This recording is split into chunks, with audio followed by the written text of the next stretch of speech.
আপনারা শুনছেন রেডিও মালঞ্চে তারাপদ রায় রচিত ছোট গল্প ডাকাতের হাতে। গল্প পাঠ ও অন্যান্য চরিত্রে প্রচ্ছদ, পর্ব 51।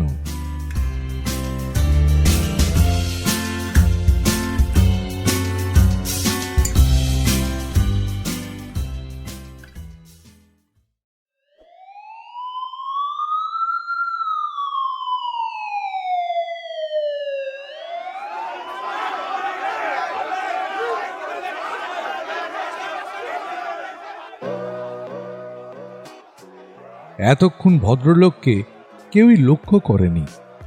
ভদ্রলোক মেঝের ওপর এক প্রান্তে দেওয়াল ঘেঁষে গালে হাত দিয়ে বসেছিলেন। ঘরময় দুরন্ত উত্তেজনা ও বিশৃঙ্খলা। পুলিশের লোক, খবরের কাগজের লোক, কে কাকে লক্ষ্য করে। একটু আগে বাজারের পেছনে ব্যাংকের এই একতলার ঘরে ডাকাতি হয়ে গেছে। পুলিশের কর্তারা ব্যাংকের এজেন্ট ও ক্যাশিয়ারের কাছ থেকে ডাকাতির বিবরণ ও অপহৃত অর্থের পরিমাণ জেনে নিচ্ছিলেন। স্থানীয় থানার ছোট দারোগাবাবু তার কালো নোটবুকে টুকে নিচ্ছিলেন। তাহলে 100 টাকার নোটের বান্ডিল 27টা, 50 টাকার নোটের বান্ডিল 17টা, 20 টাকার নোটের। এমন সময় ভদ্রলোক হঠাৎ ঘরের অন্য প্রান্ত থেকে উঠে এসে দারোগাবাবুর সামনে কিরকম যেন হাঁটু মুড়ে আধা ত্রিভঙ্গ ভঙ্গিতে দাঁড়ালেন। ভদ্রলোকের ঊর্ধ্বাঙ্গে একটি হ্যান্ডলুমের ঘন গেরুয়া রঙের পাঞ্জাবি।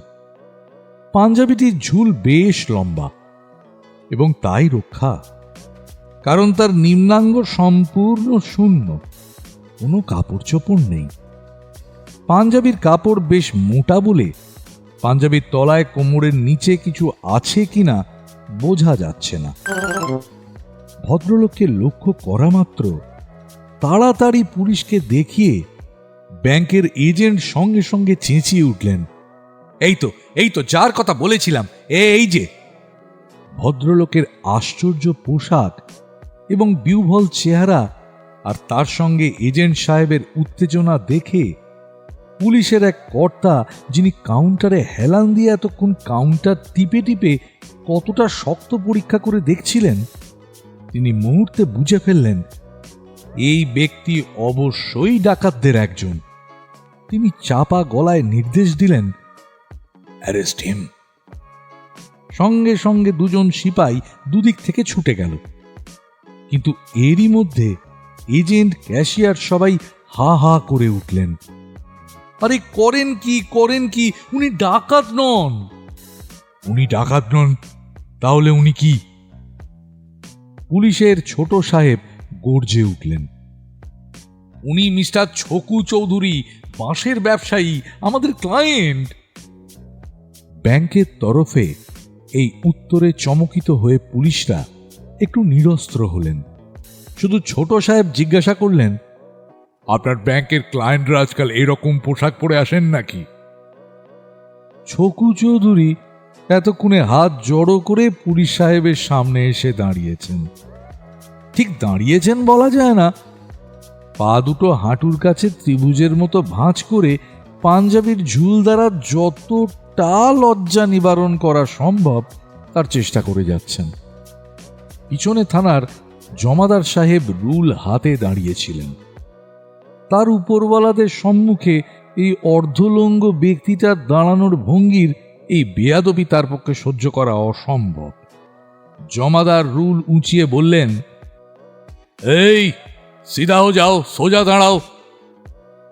জমাদারের আদেশ পেয়ে ছকু চৌধুরী কাকুতি মিনতি করতে লাগলেন, না স্যার, আমাকে সোজায় দাঁড়াতে বলবেন না, সে আমি পারবো না। অবশ্য এত কাকুতি মিনতি করার প্রয়োজন ছিল না। প্রায় সবাই ইতিমধ্যে বুঝতে পেরেছিলেন ছকু চৌধুরী এতক্ষণ যে কারণে মেঝেতে বসেছিলেন, এখন সেই কারণেই বাঁকা হয়ে দাঁড়িয়ে আছেন। লজ্জা নিবারণ ছাড়া তার আর কোনো উদ্দেশ্য নেই। সদ্য ডাকাতি হওয়া ঘরের আবহাওয়া আগেই থমথমে ছিল, এরপরে আরো থমথমে হয়ে উঠল। সবাই চুপচাপ। অবশেষে পুলিশের ছোট সাহেব নীরবতা ভাঙলেন। আপনি ডাকাত নন, ঠিক আছে, কিন্তু আপনি শুধু পাঞ্জাবি পরে ব্যাংকে এসেছেন কেন? ভদ্র সমাজে যাতায়াত নেই আপনার? ছকু চৌধুরী থরথর করে কাঁপতে কাঁপতে বললেন, না স্যার, আমার লুঙ্গি। সঙ্গে সঙ্গে ছকুবাবুর অর্ধসমাপ্ত বাক্যটি ব্যাংকের এজেন্ট সাহেব অনুমোদন করলেন। হ্যাঁ, ছকুবাবুর লুঙ্গি। ডাকাতির তদন্তের মধ্যে এই রকম একটি সামান্য লুঙ্গির প্রসঙ্গ আসায় পুলিশের লোকেরা খুব চটে উঠলেন। ছোট সাহেব আবার ধমকে উঠলেন, কিসের লুঙ্গি? এসব কি আর কি হচ্ছে? এবার ছকুবাবু একেবারে মুষড়িয়ে পড়লেন। স্যার, আমার লুঙ্গিটা ডাকাতেরা কেড়ে নিয়ে গেছে। পুলিশ সাহেবদের অবাক হবার পালা। লুঙ্গি ডাকাতেরা কেড়ে নিয়ে গেল? সোনার সুতো দিয়ে বোনা নাকি বেনারসি লুঙ্গি? ডাকাতদেরও কি আজকাল কাণ্ডজ্ঞান লোপ পেয়েছে?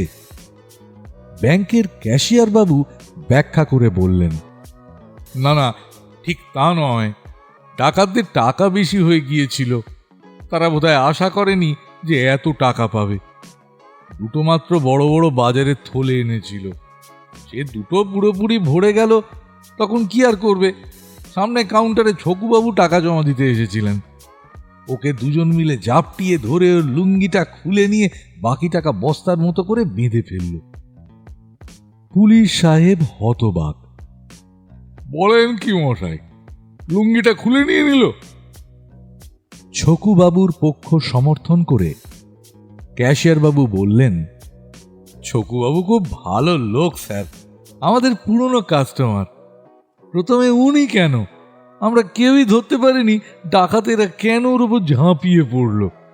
আমরা ভাবলাম ডাকাতেরা ভেবেছে ওর কাছে অনেক টাকা আছে, কিন্তু ওর ওই সামান্য 2000-2500 টাকা ডাকাতেরা ছুঁল না, শুধু ওকে ধরে ওর লুঙ্গিটা খুলে নিল। ছকুবাবু যখন বুঝতে পারলেন যে লুঙ্গিটা খুলে নিচ্ছে, তিনি যথেষ্ট বাধা দিয়েছিলেন। স্যার, কেন দেবেন না বলুন? আমরাও হকচকিয়ে গিয়েছিলাম।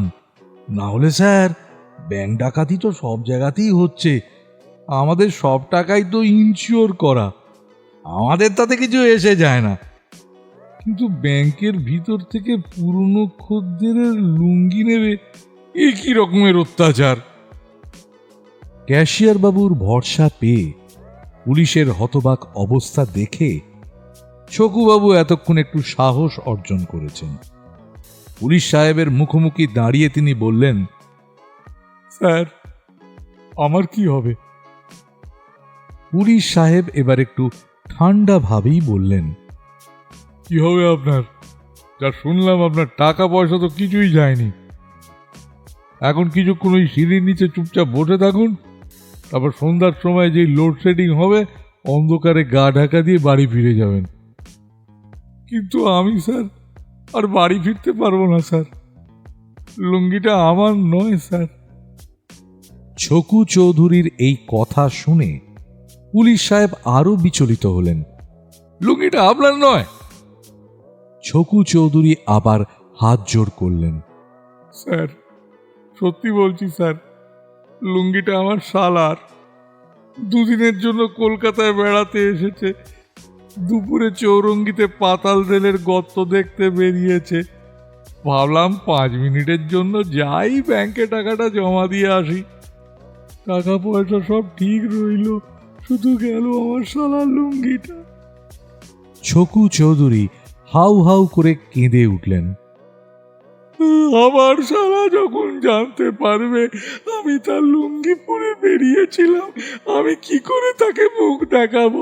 আমার শ্বশুর বাড়ির লোকেদের কাছে আমি কি করে মুখ দেখাবো?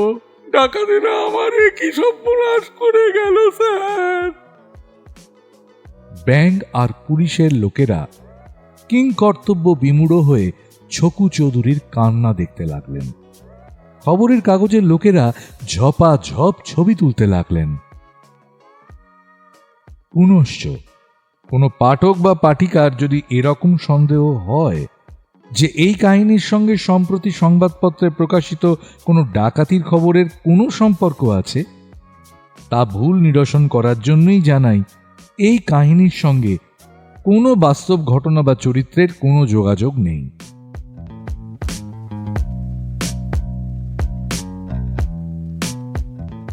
রেডিও মালঞ্চর গল্পগুলো যদি আপনাদের ভালো লেগে থাকে তবে রেডিও মালঞ্চ চ্যানেলটিকে সাবস্ক্রাইব করুন, আপনাদের চেনা পরিচিত বন্ধু বান্ধব আত্মীয় স্বজনের মধ্যে শেয়ার করুন, ভালো লাগলে লাইক দিন।